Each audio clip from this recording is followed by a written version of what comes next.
The fragmentary description left to posterity by the chronicler Nabil is one of the very few authentic records we possess of the memorable days he spent in that garden.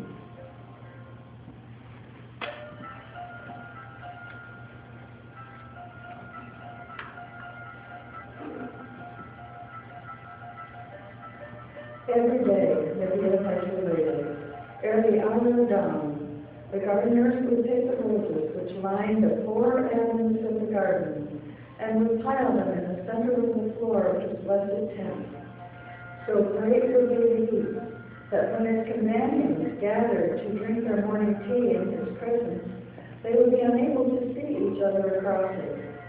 All those roses Baha'u'llah would, with his own hands, entrust to those whom he dismissed from his presence every morning to be delivered on his behalf to his Arab and Persian friends in the city.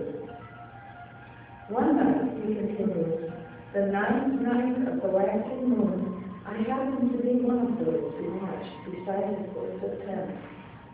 As the hour of midnight approached, I saw him issue from his tent, pass by the places where some of his companions were sleeping, and begin to pace up and down the moonlit, flower-bordered avenues of the garden.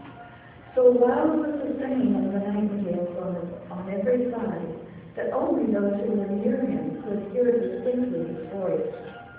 He continued to walk until, pausing in the midst of one of these avenues, he observed, consider these nightingales. So great is their love for these roses that sleepless, from dusk till dawn, they whirl their melodies and commune with burning passion with the object of their adoration. How then can those who claim to be afire with the rose-like views of the beloved choose to sleep? For 3 consecutive nights I watched and circled round his blessed tent. Every time I passed by the couch whereon he lay, I would find him wakeful, and every day from morn till eventide, I would see him ceaselessly engaged in conversing with a string of visitors who kept filling in from Baghdad. Not once could I discover in the words he spoke any trace of dissimulation.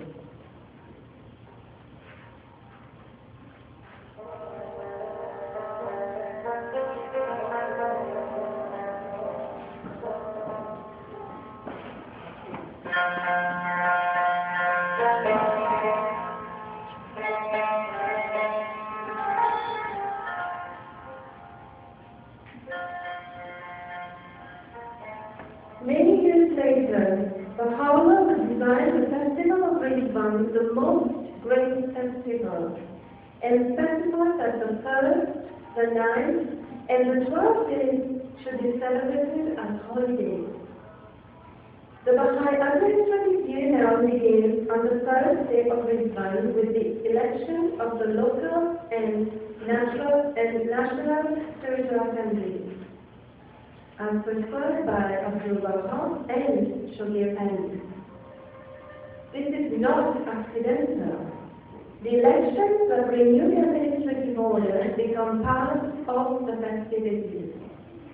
He wrote, "Rejoice with exceeding gladness, O people of Baha, as he calls to remembrance the day of the supreme felicity, the day whereon the tongue of the Ancient of Days has spoken. As he departed from his house, proceeded to the spot from which he shed above the whole of creation the splendor of his name, the All-Merciful. God is our witness.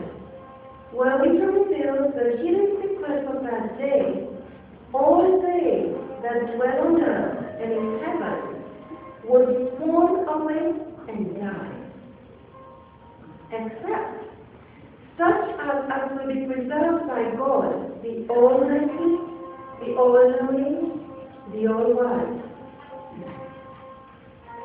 Such is the innovating effect of the Word of God upon him who with the revealer of his undoubted truth, that his pen can move no longer.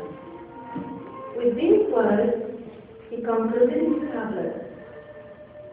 No God is there but me, the most exalted, the most powerful, the most excellent, the all-knowing. This is from Paula, beginning writing from Paula on page 27. We hope now, as we commemorate this glorious event, with a prayer said in the native language of Baha'u'llah, that each and every one of you have a very happy Rezvan.